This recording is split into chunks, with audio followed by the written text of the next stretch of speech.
ছুটীলৈ ঘৰলৈ আহিছিল জোৱানজন। কন্যা আৰু পত্নীক লৈ মন্দিৰলৈ গৈছিল।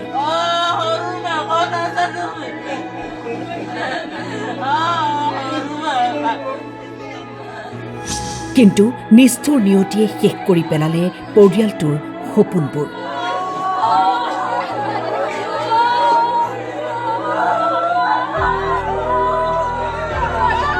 পূজাৰ প্ৰসাদ লৈ ঘৰলৈ উভতা নহল।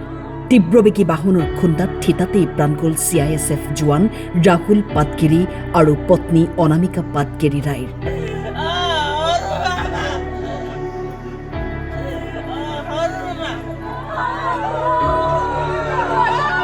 চিৰাঙৰ বিজনী কুকলুং পথৰ উত্তৰ শিলবাৰীত শুকুৰবাৰে নিশা এক ভয়ংকৰ পথ দুৰ্ঘটনাই কাঢ়ি নিলে অকমানি কস্তুৰীৰ পিতৃ মাতৃক। একেলগে জ্বলিল পিতৃ মাতৃৰ দুখনকৈ চিতা। হাস্পাতালৰ বিচনাত 8 বছৰীয়া কন্যা। এখন তীব্ৰবেগী ছুইফ্ট বাহনে পিছফালৰ পৰা মহতিয়াই লৈ গ'ল স্কুটিত থকা পৰিয়ালটোক। অতি দুখৰ বিষয় যে CISFত কৰ্মৰত ৰাহুল ৰায় কিছুদিন আগতে ছুটী লৈ ঘৰলৈ আহিছিল। গাঁওখনৰ মন্দিৰত হোৱা বাৰ্ষিক পূজা সমাপন কৰি ঘৰলৈ আহি আছিল স্কুটিৰে। কিন্তু পূজা শেষ কৰি ঘৰ আহিয়েই নাপালে। আশা হেৰুৱাই পেলাইছে। ইমান এটা মৰ্মান্তিক ঘটনা। ৰাহুল পাটগিৰি এই ছুটী কটাবলৈ আহিছিলে ঘৰত, দিল্লীত আছে। তো কালি যিটো ঘটনা হ'ল, গাঁৱৰ এখন পূজা আছিলে, পূজাৰ পৰা ওলাই অহা মুহূৰ্তত নিজৰ ৰাইট ছাইডত আহি আছিলে, সি নিজৰ মানে শুদ্ধ ছাইডতে আহি আছিলে। তীব্ৰবেগী মানে গাড়ীখনে ইমান জোৰেকৈ খুন্দিয়ালে, গোটেই পৰিয়ালটোক ধ্বংস কৰি থৈ গ'ল।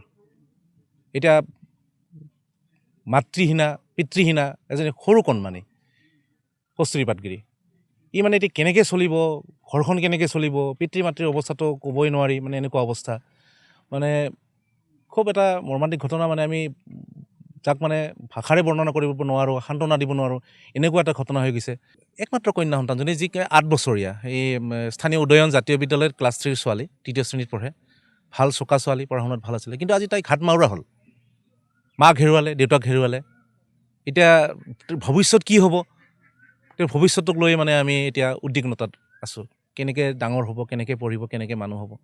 খুব আদৰৰ সন্তান আছিলে, তেওঁক লৈ মানে আমি বহুত মানে খুব দুখী।